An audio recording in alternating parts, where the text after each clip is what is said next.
So I have a Samsung dryer that stopped putting out heat. Um, I thought, because a lot of times the heating elements go out. So without doing electrical testing, I just, oh yeah, easy. I'll just get the thermal fuse and the heating element and replace it, and we'll be good to go. Well, I did that. That wasn't the case. Coming to find out, the control board, which is this right here,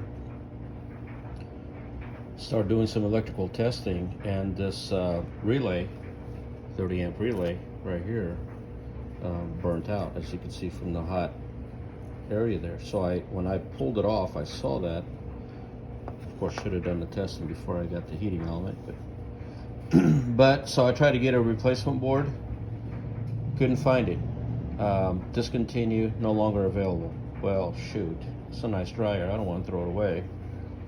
I went to a couple appliance places, they ran into the same thing. So the only ones I could find were on eBay, used, which I don't want a used on eBay, because that is the part that's probably going to go out, is that guy right there.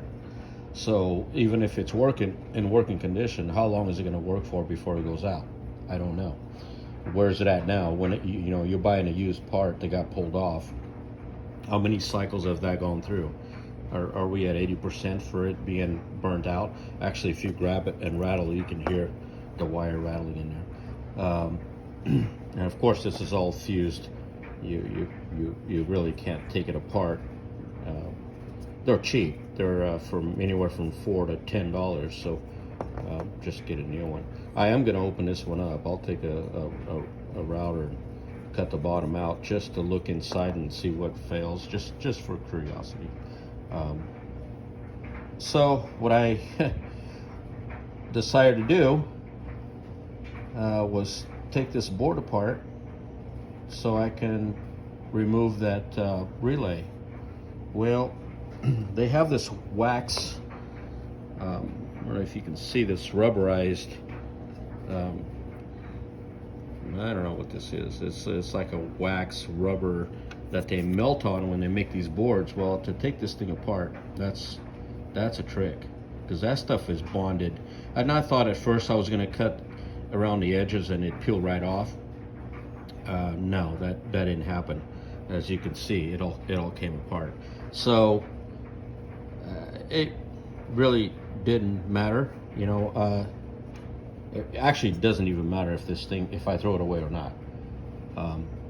My mission is to make it work again, kind of like that. So I had to cut the edge because the bottom also has a layer of that same wax or whatever that stuff is, so I could get to the solder to unsolder the pins to pull the relay out from the board.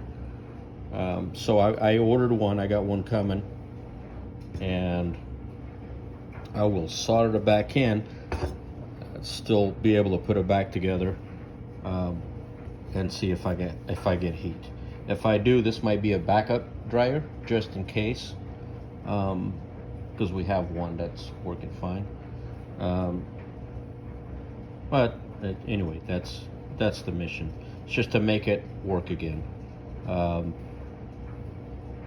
And even if it works again and decide to throw it away, I'm okay with that, as long as it works. And I got to figure this one out, and I got to cut this open too to see what the inside looks like.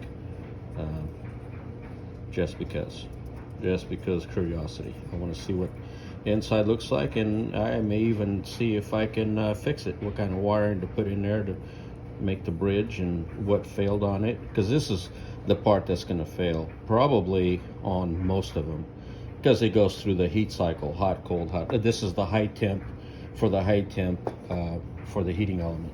So that goes through the cycles. How many cycles do they last? I don't know. But it was discouraging because I was going to order the whole board. Actually, I did. I went through, I got the model number and ordered the board, which is the one that popped up and looked identical. And when I got it and went to install it, these pins were different. They were smaller. The new one wasn't. They were about that big. So obviously, and then I started doing a little more digging. Come to find out, I'm not the only one that's ran into this issue, because they no longer make it, no longer available. Though the dryer's not that old, and it's a pretty nice dryer. So, well, what the heck? Let's tear into it and see if we can make it work. And if it does, great. If it don't, all is well. But you got to do it. You can't. I just can't leave it alone. So I'll be completely happy even if I get it to work and I decide to throw it away, because I just don't want to keep it as a spare. I will probably make another little video once I solder this thing back together.